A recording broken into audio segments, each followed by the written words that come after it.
Welcome back. Now let's turn pages with our Saturday morning guest, author Sharon Mashaba, who is a Ladysmith-based writer and motivational speaker, titled Life Without Limitations. The book contains different motivational aspects about life, touching on issues pertaining to dealing with depression caused by childhood trauma or past traumas such as rape, postpartum rejection, physical abuse, and among many others. Sharon joins us now in studio to tell us more about her debut publication. Good morning, Sharon. Welcome to Morning Live. Good morning. Thank you very much. It's so good to have you. I mean, where did the idea to write this book come from? Well, I was one of the people who once went through depression. So in the process, I decided that let me just write a book as a way of healing. So I started writing the book while I was doing my matric, actually. So while I was writing the book, it was very hard.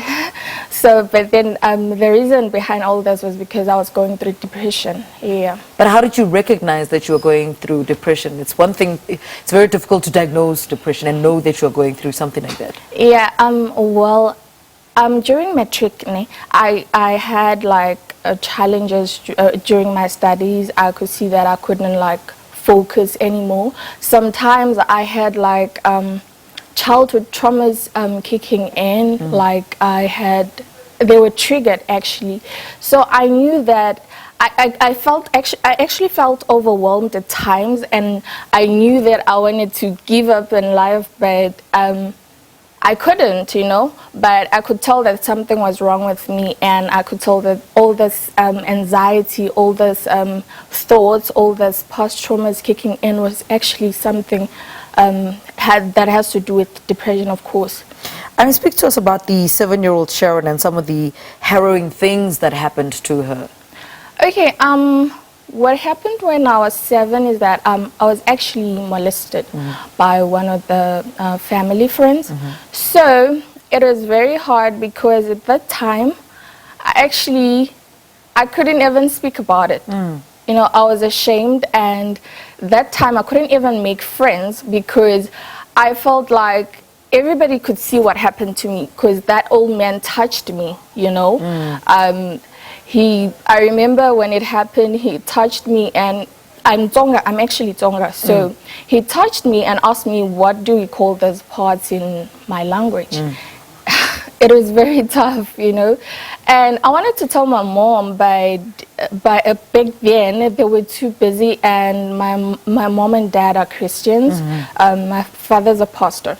So I didn't really have time to talk to my mom and tell her this is what happened. I just decided I was gonna, shut it all in and not talk about it, but it was hurting, Now, I mean, and the book not only touches on your traumatic experiences as well. I mean, you tell us how you also managed to overcome those challenges. That's another thing that you touch on in the book, overcoming them. Okay, one of the things that helped me overcome was writing, because I couldn't speak out. I didn't have like people to talk to.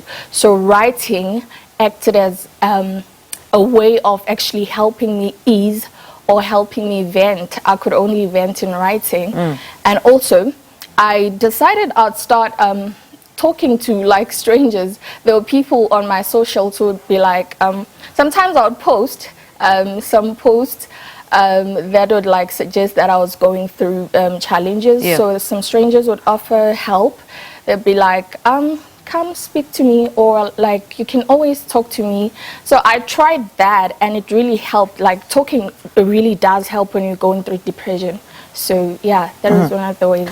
The book also touches on how to be productive after breaking loose from depression. Unpack this for us. Okay, what happens is that when you're actually depressed, you become less productive. You can't really do anything because all you think about is the stress, or you think about is what happened to you. So in the book, I shared how you manage to like become productive after all this.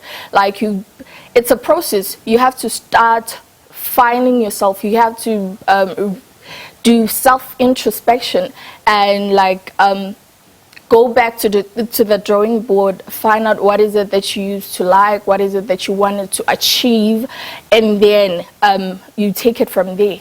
Yeah. Now, talk to us about your healing journey and also share with us some of the tips and advice on how to deal with, our emotional scars.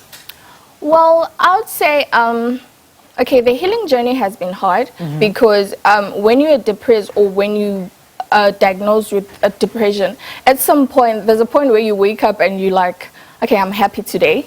And then there's a point where you wake up like, I don't want to face the world, So one of the tips is talking. Talking really does help.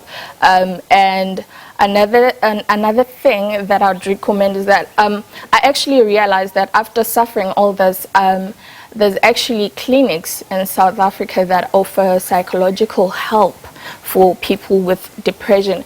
Whenever you notice that you're actually not okay mentally, there are clinics who offer that for free.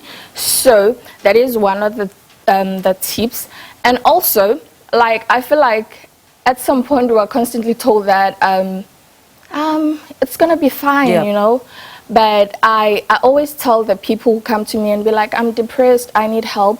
I always tell them that it's okay to feel the pain. Allow yourself to feel the pain. And that is the only process you can try to overcome whatever it is that you're feeling at that moment. All right, Sharon, thank you so much for talking to us.